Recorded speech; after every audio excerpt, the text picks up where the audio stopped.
اس نے کہا بابا یہ فرشتے کیوں بیٹھے ہوئے ہمارے اوپر؟ اسی وقت جواب آیا اور میں نے اس کو جواب دیا.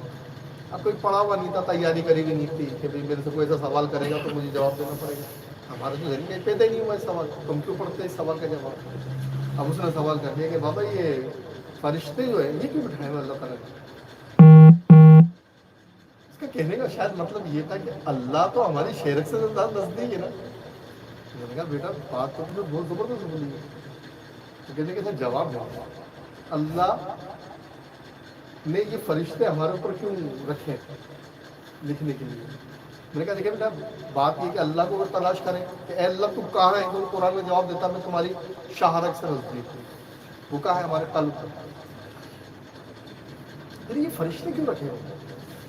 تو جواب جو ہوتا ہوا وہ یہ ہوا کہ دیکھیں جب آدم کو بنایا تھا تو اعتراض کس کس نے کیا تھا؟ ابھی سوال ہوا ہے اور ابھی جواب آ رہا ہے, اور وہ جواب میں آپ کو سنا رہا ہوں.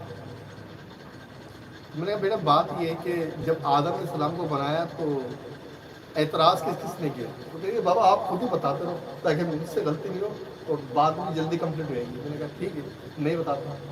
دیکھو آدم علیہ السلام کو اللہ نے بنایا اور فرشتوں کو اور جنات کو بتا دیا کہ میں بھائی اپنا خلیفہ بنا رہا ہوں.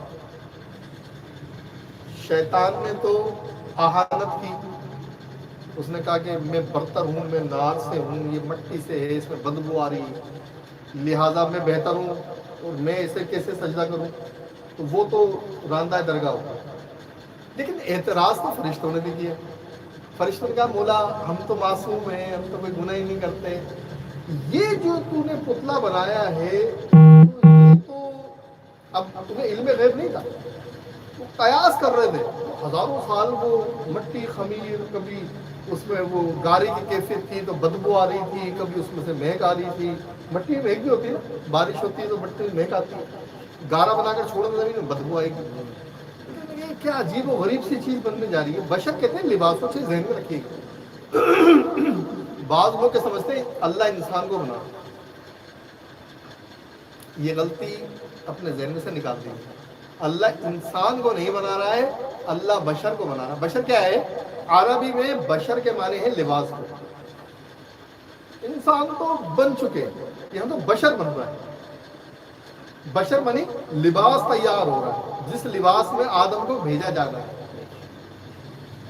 جتنے بھی انسان ہیں ہمارے کریم آقا علیہ السلام سے جڑے ہوئے. اللہ نے اپنے نور سے, اپنے محبوب علیہ السلام کے نور کو تخلیق کیا اور اسی نور سے سب کچھ بنتا. تو میں نے کہا اعتراض جنوں میں سے ابلیس نے کیا, وہ راندہ درگاہ ہوا, اس نے کہا میں تو مانتا ہی نہیں.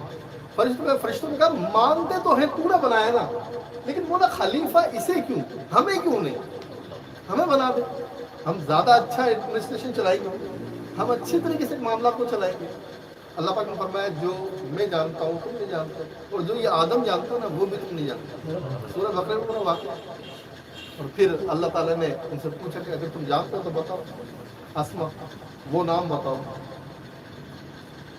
فرشتے نہیں بتا سکتے. پھر اللہ پاک نے فرمایا آدم تم بتاؤ.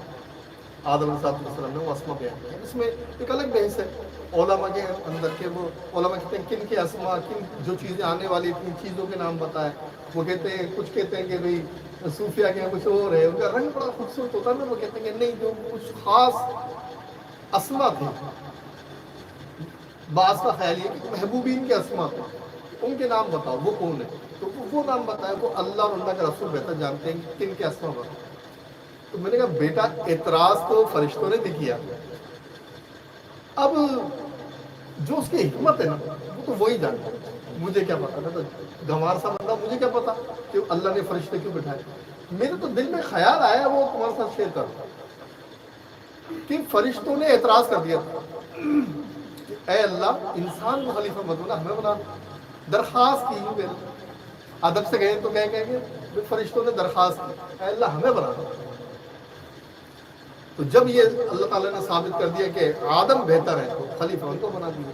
لیکن بیٹا ایک بات ہے جو میرے دل میں آتی ہے, کہ کل قیامت میں جب اللہ تعالیٰ اپنے بندوں کو نوازتا اور مراتب دیتا، دراجے دیتا، تو ہو سکتا ہے فرشتوں کے دل میں یہ بات آ جاتی، اللہ تو پہلے پروگرام بنا چکا تھا خلیفہ بنانے کا، اس نے اپنی مرضی سے اپنی رحمت سے وہ سب کو ڈال دیا جنت کے اندر، انسانوں نے کچھ نہیں کیا۔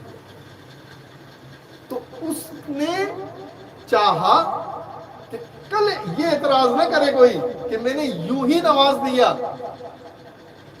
اس نے 2 گواہ انہی میں سے لے لیے جن کو اعتراض تھا۔ تمہیں اعتراض ہے نا، تم بہتر ہو، آؤ سب 2 ایک کے ساتھ 2 ہو جاؤ، ایک کے ساتھ 2 ہو جاؤ، ایک خیر لکھنا ایک شر لکھنا، اس کا فیصلہ میں کروں گا۔ پھر جو رعایتیں دینی تھی وہ بھی بتا دی، قانون بھی بنا دیا کہ بھئی جو گناہ کا خیال لائے تو گناہ مت لکھ لینا، لیکن دیکھو نیکی کا خیال کرے تو نیکی لکھ لینا، کیونکہ رحمت ہے۔ دیکھیں اللہ تعالیٰ کتنا کریم، گناہ کا خیال آئے تو گناہ لکھنے مت بیٹھ جانا، انتظار کرنا گناہ کرے وہ۔ قانون یہ، قانون تو اللہ ہی بنائے گا نا، تو قانون کیا بنا دیا کہ جب گناہ کا خیال آئے تو گناہ مت لکھنا جب تک گناہ نہ کرے، لیکن جیسے نیکی کا خیال آئے، ارادہ آئے، فوراً لکھ دینا۔ اب جو بھی اس نے رعایتیں دینی تھی اپنے محبوب صلی اللہ علیہ وسلم کے سب انسانوں کو، وہ تمام رعایتیں دی۔ تم گناہ کرو، زمینوں کو بھر دو، آسمانوں کو بھر دو، ایک بار میری بارگاہ میں توبہ کرنا معاف۔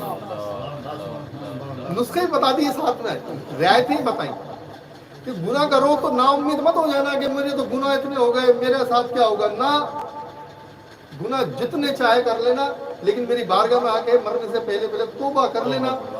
موت آنے سے پہلے پہلے جب بھی توبہ کرو گے تمہاری توبہ مقبول ہوگی، میں تمہاری توبہ قبول کروں گا، اور فرشتوں کو پابند کرتی ہے۔ ٹھیک ہے، تو میں نے کہا بیٹا یہ حکمت ہو سکتی ہے، باقی تو وہ رب ہی جانے کہ اس کی کیا حکمت ہے، میرے دل میں تو ابھی یہ خیال آیا۔